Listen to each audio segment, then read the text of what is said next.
Steve Morgan here, Australian Bass Tournaments. We have just finished the fourth and final round of the 2019 Zerek BARRA Tour. It was the Wilson-sponsored round, a two-day event up here on Peter Faust Dam, and I am with the winning team, Team Garmin-Dobbins rods. These guys put down an absolute domination, catching, I think, Motty, your team would have caught as many as the entire bottom half of the field. It was a great weekend at Faust, wasn't it? Mate, yeah, we had a plan and we stuck to it, and the all-nighter was the one that sort of burned us a little bit. We had the opportunity to probably win that, and that stung a little bit. You know, we had plenty of good fish, plenty of good bites, and lost them, and then come to the two-day and sort of redeemed ourselves a bit, yeah. And that's the thing with two-day events, isn't it? Like, you've got to not just have a stellar night and then burn all your fish. You've got to have a plan B and a plan C. We were talking about that on the boat. I said, you know, Tom, we don't want to win one day and donut the next, you know, because it's happened to us before. So, no, it was pretty good. We had that plan, stuck to it, and it sort of just set up really good way. The wind blew into that bay. Everyone sort of left us alone. It's a spot that I've never really fished much before,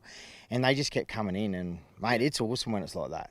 Tommy, your first BARRA Tour, Motty says that you were absolutely on fire with the fish yesterday. It feels good to put a fish after fish in the boat, doesn't it? Yeah, to get the monkey off the back was definitely a big thing. It was, yeah, the first couple of days dropped a fair few fish. Even yesterday dropped a fair few as well. But when they were on, They just fish after fish pretty well. How good is it to be sitting in a boat, banging fish after fish, and have Motty saying, "What the hell are you doing? Teach me." No, it was good. Yeah, I think it was just, we'll see, I was using spin, he was using bait casters, so different ratios definitely played into that. I was burning it a lot quicker than what he could, and yeah, the fish seemed to like it. And yeah, in the end, we both changed the same colour and both started banging them. So, Motty, tell us about the colour. It's a colour slick rig. I don't even know what name of it is. It was one that I've had them in my box there for yonks, and Tommy said, "Mate, I want to throw that on there," and I'm like, "Yeah, whatever." Just sort of like, you know, okay, mate, just have a bit of fun, put it on. And next when he started, it was like 7-0, and I'm like, he goes, "I've got another one rigged up in there." I said, "Right, it's on. Let's start." And then it's funny how they just tune in on something, and I was throwing everything else that we could. The plan was when he was catching a few, I'd throw hard bodies, I'd throw different slick rigs, I'd throw different plastics. He just kept getting them, and I went, "Right, mate." Once we got our 5, I'm like, "Right, give me one of them. I'm going to throw it as well." And yeah, they slammed it. It was just the way it is, eh? Tell us about the spot you were fishing. You were obviously fishing a bay with the wind blowing into it. And how many barra were you seeing come through on that joint? Yeah, it was pretty hard. We were fishing, I was about 9 foot of water where we were sitting.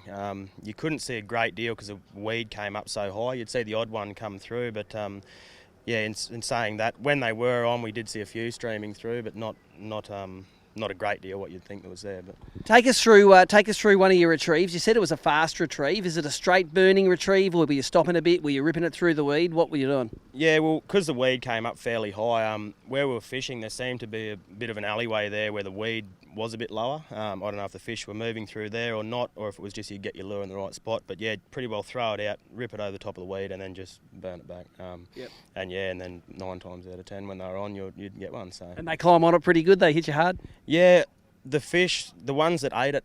A lot of them, a few of them, we got hooked in the top of the nose and stuff, and they weren't fully committing to it. But it was, yeah, a few of the bigger ones we lost in the first night. Yeah, that was yeah, a bit heartbreaking, but an experience, that's for sure. So now we got the obviously the system we have is we have an estimated weight from the length. So big fish are really important in these events. For instance, a little 50 centimetre barra is worth a couple of kilos. A metre 10 barra is worth about 20 kilos. Yes. So what do you do to try and catch big fish when you got your limit?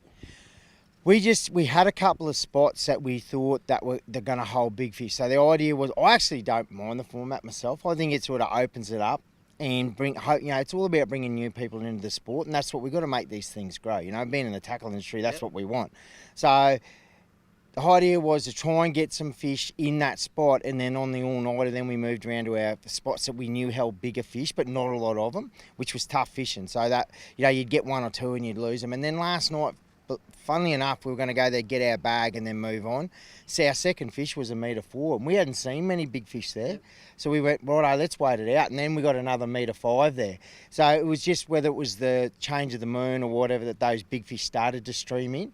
So we just went, right, well, that'll do us. And you know, we end up with 3 over a metre out of it. And, yeah, the rest. But it's just, the end of the day, mate, you know, Tommy's first thing, I was so stoked. For me, this has been a bit special. Yeah, the young fella, Dylan, he's done really well, you know. And you can come and do a tour like this, father and son, and he's in his little boat that he's worked hard to get, and he won the first one, which was, you know, as you gave me plenty of stick about. But Proud dad moment. Proud dad moment. And then, you know, obviously to put him back in his place and towel him up with this one, that was pretty special too. Mate, Faust has been a good hunting ground for you. You've done well here over the years. Any sponsors you want to thank? Mate, obviously, look, Garmin. I mean, what they've done for me is just incredible.